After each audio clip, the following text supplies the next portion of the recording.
So what does the future look like for Ukraine? Well, we asked University of New Haven professor Dr. Matthew Schmidt. He has been in Ukraine for the past week consulting with the government about how to rebuild.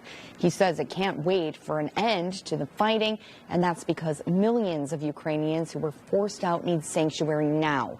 He also says it's going to take more than money. They need help sparking their economy.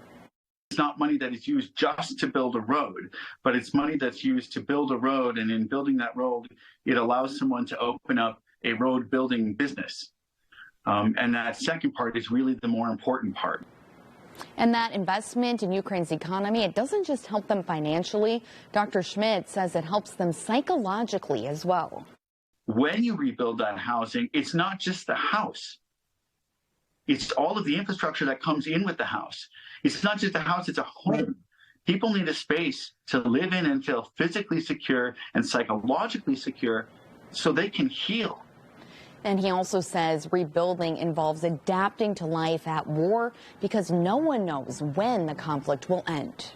People are not going to live in Soviet apartment buildings that can be hit with a missile and kill 400 people like in Dnipro. They're going to be spread out. They're going to live in different shapes of houses. You're going to have houses that are not going to be dependent on a giant Soviet heating plant or electrical plant, right? That again can be hit by a missile. And Dr. Schmidt says one of the things that struck this week is Ukraine is there is an extraordinary spirit of the people, and that resilience